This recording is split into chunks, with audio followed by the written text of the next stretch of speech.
A chaotic end to the 20 years of war for the United States in Afghanistan. Now, 2 years later, concerns of the military leader who oversaw the U.S. departure remain strong. We saw this coming. I thought it was inevitable. We've seen the way they behaved when they were last in charge. We have no reason to believe they'd do anything different this time.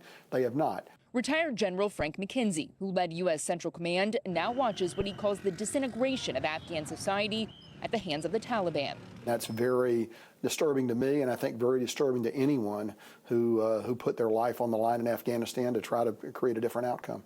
Today, Afghanistan is marred by food insecurity, human rights violations, including extrajudicial killings against people linked with the previous government, and the gutting of women's rights.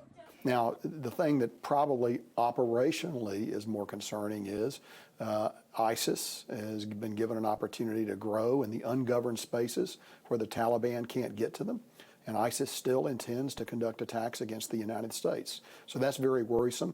A CENTCOM spokesperson explained while the ability to monitor daily operations was significantly reduced, they still conduct over-the-horizon counterterrorism operations in Afghanistan, allowing the U.S. to conduct operations using unmanned aircraft.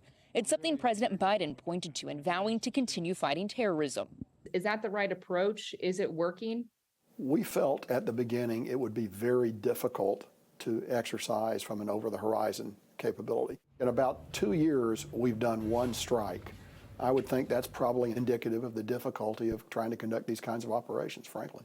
While experts still share concerns about terrorism, an administration official says the intelligence community assesses al-Qaeda doesn't have the capability to launch attacks against the U.S. from there, and that ISIS-K's capabilities to pose a major external threat to the West have been degraded. Remember what I said about Afghanistan? I said al-Qaeda would not be there. I said it wouldn't be there. I said we'd get help from the Taliban. What's happening now? What's going on? Read your press. I was right. But while Biden stands by the decision, criticisms still remain over the withdrawal from Republican lawmakers who call for more accountability to Gold Star families who lost sons and daughters in the war. Are those criticisms fair? What's your reaction when you hear those? Well, I've been pretty clear from the beginning that I felt that the withdrawal was not the correct path forward. And I think everything that happened in August of 2021 actually flowed from that initial decision to get out and to stop assisting the Afghans, and the allied decision, the associated decision, to not to begin a withdrawal of all our embassy personnel, our citizens, and our at-risk Afghans at that time. U.S. officials met with Taliban representatives over the summer to discuss issues including combating terrorism, humanitarian crisis, and policies hurting human rights. And we continue to work to hold the Taliban accountable for the many commitments that it's made and not fulfilled.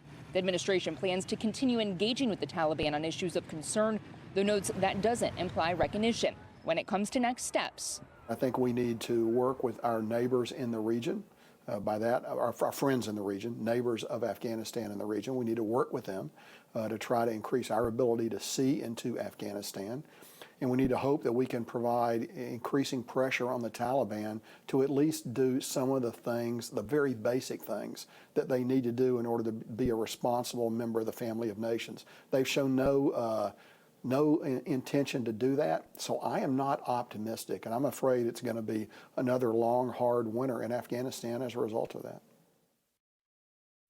And Chance, last month, the State Department released part of its after-action report that pointed to both the Biden and Trump administrations, and that's a noteworthy difference from the report the administration released last spring that largely put the blame on the Trump administration. That report specifically said that the Trump administration didn't provide plans for a final withdrawal or evacuation.